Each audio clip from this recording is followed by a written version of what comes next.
Let's take a look at the situation.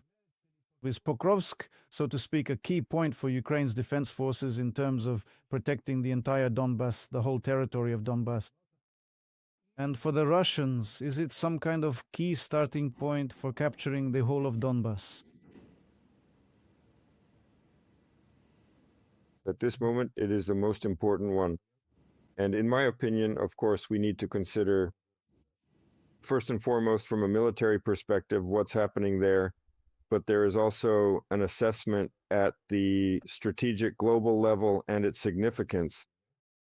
This ultimately comes down to the fact that President Vladimir Putin wants to show the United States of America, specifically former President Donald Trump, that he is ready to seize this area with his armed forces as well, to continue operating along the Konstantinovka-Drushkovka line towards Slavyansk and Kramatorsk, and at the same time to say that support for Ukraine should be stopped, and if anything is to be done at all, it should be limited to humanitarian aid. This is his demand. Ukraine's objective is, in fact, the exact opposite: to stop the enemy's advance, to destroy as much enemy manpower, weaponry, and military equipment as possible, and by doing so, to clearly demonstrate the opposite outcome to what the adversary desires. We are fully prepared and determined to keep fighting, even though the conditions for continuing this difficult and challenging struggle are becoming increasingly more difficult and complicated. There are, however, some optimistic and positive points to consider, for example, those related to the situation with North Korea, which may have some influence on the overall context of the conflict. They have run out the reserves of resources, specifically ammunition, which Russia had been supplying in significant quantities, have been depleted on the one hand, and on the other hand, they have switched to manufacturing unmanned aerial vehicles, which they will produce and possibly primarily use to assist, for example, Russia. Secondly, the financial resources of the Russian Federation. It's even more significant, but it is already fluctuating, and this is greatly aided by strikes on everything related to fuel and lubricants, for example. And thirdly, the replenishment of the Russian Federation's armed forces is still taking place, although a significant portion of it still remains. Foreigners are now being recruited as well, and one-time payments to citizens of the Russian Federation in various regions are decreasing. But one way or another, Russia's resources are still considerable, and this allows them to advance and seize our territories. And unfortunately, in my opinion, we still have not fulfilled three essential strategic tasks at this point. The issues at hand are fair and comprehensive mobilization, transitioning the economy to a wartime footing, and thirdly, amending legislation to a wartime level. Until we resolve these issues, the situation at the front lines will not change significantly, in my opinion. At these hotspots we're seeing now, these images on the screen, you can see that there's practically nothing left of these cities. They're just ruins. A fierce struggle is taking place over these ruins. The losses are 1 to 5, according to military reports. But it seems that the occupiers are also changing their tactics, because on the morning of November 16th, Russian forces tried to advance near the Antonivsky railway bridge in the Kherson region to push out the Ukrainian defenders. What are they trying to do? Are they trying to disperse the forces of the Ukrainian defenders and change their strategy to distract them? What's happening? Why the Kherson region specifically right now? They are not looking for ways to advance effectively. Although I agree with you, the Kherson direction is not the main one here. It fits into the strategy of their actions, military and political actions, which are aimed at fulfilling the requirements of illegally made changes to the Constitution regarding the seizure of our 4 regions. Unfortunately, they have seized Luhansk. Intense fighting is taking place in the Donetsk and Zaporizhzhia regions, as well as in Dnipropetrovsk, which in a way does not fall under their strategy. And so from time to time, they try to step up their actions in the Kherson direction, in the Kherson region, since it is one of the regions planned for seizure. However, it is very difficult to conduct military operations across the Dnipro to falsify, but they need to show something to the political leadership, and that's why the military tries to do this. Lately, this has been happening on all fronts. They are taking advantage of the changed conditions, the changed weather, in which the effectiveness of our most active weapons, strike drones, deteriorates. And under these conditions, they try to advance. Somewhere they set up pontoon bridges and cross to the other side. That's in the Dnipropetrovsk region. And elsewhere they try, like in the Kherson region, either to land on the opposite bank or to become more active on the islands. They use this situation everywhere, including in the areas and regions where the fighting is most intense. This includes Pokrovsk, the Mirnohrad agglomeration, as well as Kupyansk. Yes, in Kupyansk, the Russian occupiers are gradually losing control over the city. And this was stated by Viktor Trehubov, the head of communications for the Joint Forces Group. He said this on the air during the United News Marathon. So, according to Trehubov, the situation is difficult for both sides. The city does not have effective logistics on the Russian side, and it is extremely difficult on the Ukrainian side as well. Our military says that Russian logistics are so hampered that their main supplier of ammunition is now drones. Here's another story. Along with food and ammunition, Russian tricolors are also dropped from drones. The Russians then rush to put them up on some buildings in Kupyansk, which immediately reveals the locations of their infantry groups, something that greatly helps Ukrainian drone operators. And in fact, if we talk about logistics and how much it can be hindered, on the Russian side, they basically entered the city from the north. And on the Ukrainian side, they are essentially holding Kupyansk from all the other directions. Let's say the Ukrainian side is trying to advance from the south toward the center, and they're trying to cut off these two northern spurs, which they managed to organize there. We remember the story with the pipeline when they used it and concentrated their advance along the pipeline in the groves, and then actively began operations directly in the city itself. And here, regarding Kupyansk, we need to separate the fighting in relation to the city, where our troops are trying to drive them out of the center and cut off these two northern incursions.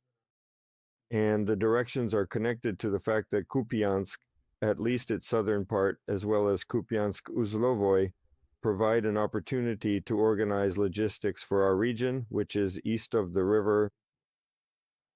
There, in general, the logistics situation for our troops is quite difficult. And they are trying to operate in the area of the settlement of Peshchenoi, advancing there. And on the other hand, they are striking at the pontoon crossings over the river, which we use to supply these troops. That's why the situation there is quite difficult. And the tasks assigned to the units in the Kupyansk direction that were set were to drive them out of the city itself in a short time, and thus improve the logistics for this group located east of the river. It's very difficult because offensive operations especially require resources, and the force ratio for an attack should be 3 to 1 or more, and that's something we are really struggling with. Let's talk a bit about the successes of the Protestant movement.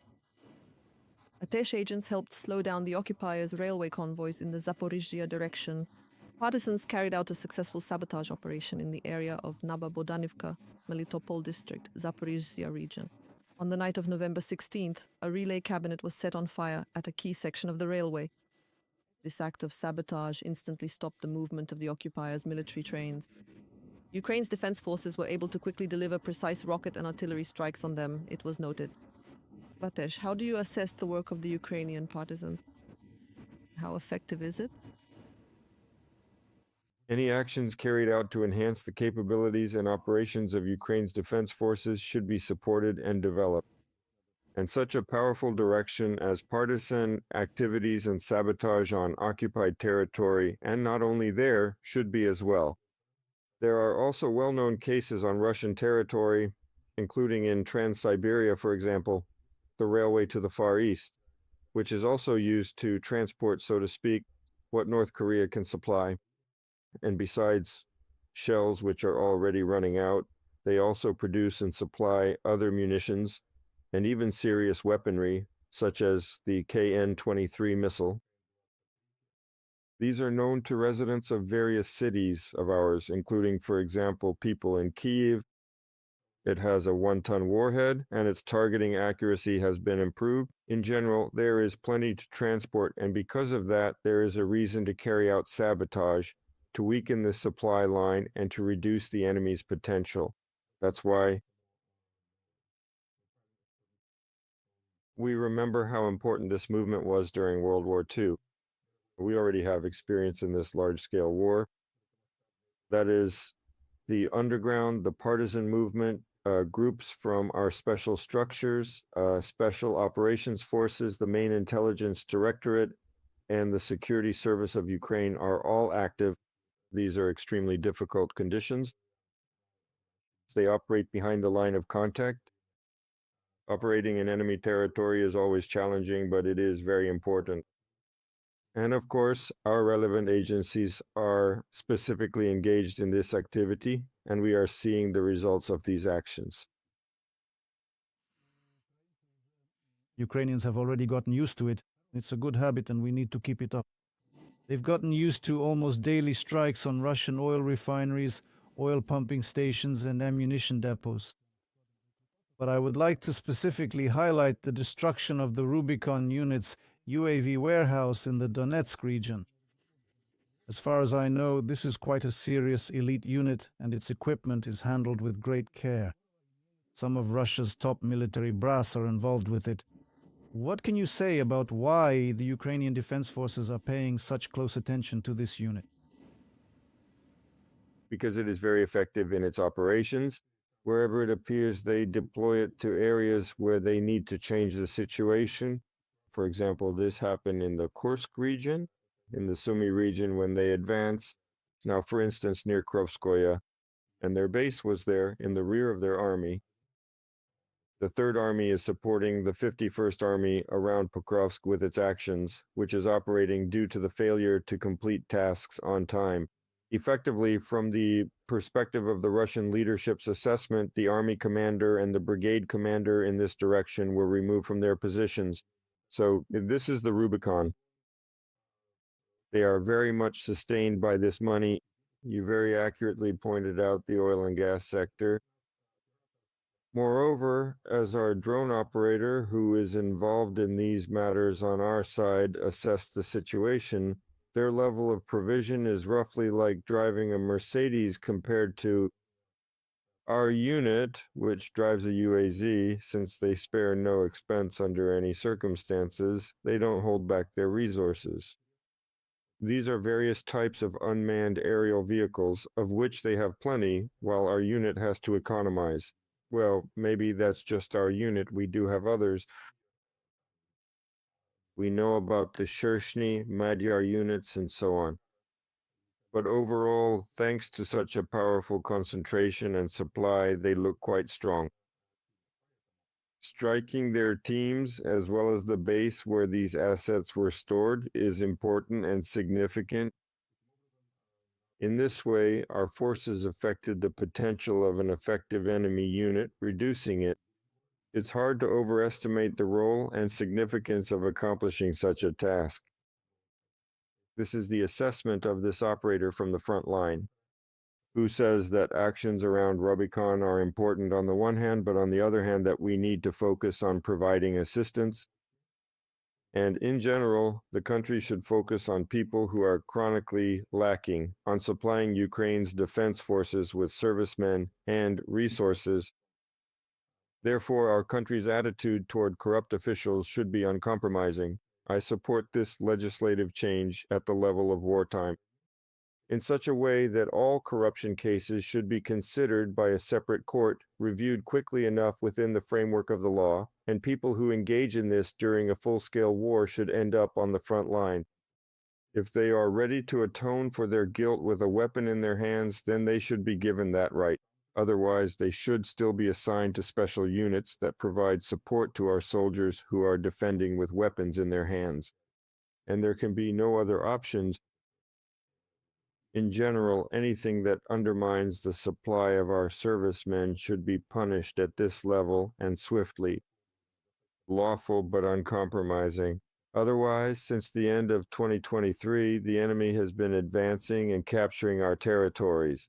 And in my opinion, such circumstances require appropriate tough decisions. However, this is war.